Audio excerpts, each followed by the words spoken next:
خوش آمدید ہیں علم کا ساتھی میں، تعلیم کا آپ کا ہمسفر۔ یہ AI سے تیار شدہ آڈیو ہے جہاں کبھی کبھار تلفظ کی چھوٹی موٹی غلطی ہو سکتی ہے، مگر مقصد صرف ایک ہے، علم کو آسان اور دلچسپ انداز میں آپ تک پہنچانا۔ تو چلیے سفر علم شروع کرتے ہیں۔ آج ہمارے پاس ایک بہت ہی دلچسپ کتاب کے کچھ حصے ہیں۔ نام ہے ایمان اور سائنس پر، اور اس کے مصنفین ہیں ایڈورڈ جے لارسن اور مائیکل روس۔ تو آج ہم اسی پر ایک گہری بات چیت کرنے والے ہیں۔ جی بالکل، اور یہ کتاب ایک ایسے سوال سے شروع ہوتی ہے جو صدیوں سے پوچھا جا رہا ہے کہ سائنس اور مذہب کا آپس میں آخر رشتہ کیا ہے؟ ہاں، کیا یہ ہمیشہ سے ایک دوسرے کے دشمن رہے ہیں، ایک جنگ جیسی کیفیت میں؟ بالکل، جیسا کہ ہمیں اکثر بتایا جاتا ہے، یا پھر کہانی اس سے کہیں زیادہ پیچیدہ اور دلچسپ ہے؟ یہی تو اصل سوال ہے۔ تو آج کا ہمارا مقصد اسی پیچیدگی کو سمجھنا ہے۔ ہم دیکھیں گے کہ مصنفین تاریخ سے مثالیں لے کر کیسے ان کے درمیان تصادم، دوستی اور ساتھ چلنے کی کہانی سناتے ہیں۔ چلیں شروع کرتے ہیں۔ تو کتاب کا آغاز ہوتا ہے ایک ایسی کہانی سے جو ہمیں سیدھا لے جاتی ہے 12ویں صدی کے اسپین میں۔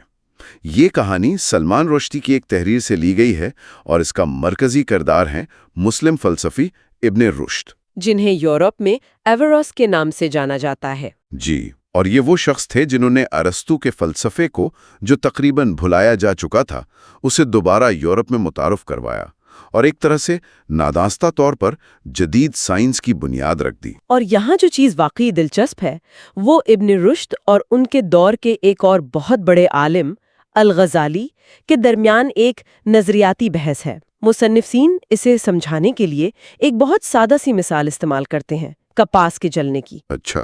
الغزالی کا موقف یہ تھا کہ جب آپ کپاس کو آگ کے قریب لاتے ہیں تو وہ اس لیے نہیں جلتی کہ آگ جلاتی ہے، بلکہ وہ اس لیے جلتی ہے کیونکہ ہر لمحہ خدا ایسا چاہتا ہے۔ ہر لمحہ، یعنی یہ خدا کی براہ راست قدرت کا مظہر ہے، کوئی قدرتی قانون نہیں ہے؟ بالکل، ہر بار جب کپاس جلتی ہے تو وہ ایک طرح سے خدا کا براہ راست عمل ہے، ایک معجزہ ہے، جبکہ ابن رشد کا نظریہ وہ بالکل مختلف تھا۔ انہوں نے کیا کہا؟ ایفیکٹ کا نظام ہے، آگ کی خاصیت جلانا ہے اور کپاس کی خاصیت جلنا، اور یہ قانون خود خدا کا بنایا ہوا ہے۔ اچھا، یعنی ان کے نزدیک کائنات میں ایسے قابل فہم قوانین کا ہونا ہی ایک عقلمند خالق کے وجود کا ثبوت تھا؟ بالکل، ان کے لیے سائنس اور مذہب ایک دوسرے کے ساتھی تھے، دشمن نہیں۔ سائنس کا مطالعہ خدا کی کاریگری کا مطالعہ تھا۔ لیکن اس سوچ کی انہیں قیمت چکانی پڑی ہے نا؟ جی، بہت بڑی قیمت۔ قدامت پسند علماء کے دباؤ میں آ کر انہیں قرطبہ سے جلاوطن کر دیا گیا، ان کی کتابیں جلا دی گئیں، اور یہ واقعہ ہمیں مغرب کے مشہور گیلیلیو کے واقعے کی یاد دلاتا ہے۔ اچھا، تو گیلیلیو تک آتے ہیں۔ کتاب میں گیلیلیو کے واقعے کو کہا گیا ہے تصادم کے نظریے کے لیے ثبوت نمبر 1۔ یہ کانفلکٹ تھیوریز یا تصادم کا نظریہ ہے کیا چیز؟ ایسے سمجھیں کہ یہ ایک بہت سادہ سا آئیڈیا ہے کہ سائنس اور مذہب دو ٹیمیں ہیں جو ایک دوسرے کے خلاف میچ کھیل رہی ہیں، اور صرف ایک ہی جیت سکتی ہے۔ ٹھیک ہے۔ یہ نظریہ کہتا ہے کہ تاریخ میں جب بھی سائنس نے کوئی قدم آگے بڑھایا، مذہب نے اسے پیچھے کھینچنے کی کوشش کی، اور گیلیلیو کا واقعہ اس نظریے کے حامیوں کے لیے سب سے بڑی دلیل ہے۔ یعنی گیلیلیو نے کہا کہ زمین سورج کے گرد گھومتی ہے، جو سائنسی حقیقت تھی، لیکن کیتھولک چرچ نے اسے بائبل کی تشریحات کے خلاف قرار دے کر سزا دی۔ یہ تو سیدھا سیدھا تصادم لگتا ہے۔ بالکل، اور 19ویں صدی میں دو امریکی مصنفین تھے، جان ولیم ڈریپر اور اینڈریو ڈکسن وائٹ۔ انہوں نے اس نظریے کو بہت زیادہ مقبول کیا۔ انہوں نے کتابیں لکھیں جن میں سائنس اور مذہب کے تعلق کو ایک جنگ یا وارفیئر کے استعارے سے بیان کیا۔ جنگ، یہ تو بہت سخت لفظ ہے۔ جی، اور یہ استعارہ اتنا طاقتور تھا کہ لوگوں کے ذہنوں میں بیٹھ گیا، اور آج تک بہت سے لوگ اسی نظر سے اس رشتے کو دیکھتے ہیں۔ لیکن یہاں بات مزید دلچسپ ہو جاتی ہے۔ کیا سبھی لوگ اس جنگ کے نظریے سے متفق تھے؟ کتاب تو کہتی ہے کہ ایسا بالکل نہیں تھا۔ خود ابن رشد کی سوچ تو تکمیل والی تھی کہ جس 19ویں صدی میں جنگ کا بیانیہ عروج پر تھا، اسی دور کے سائنس کے سب سے بڑے نام وہ گہرے مذہبی لوگ تھے۔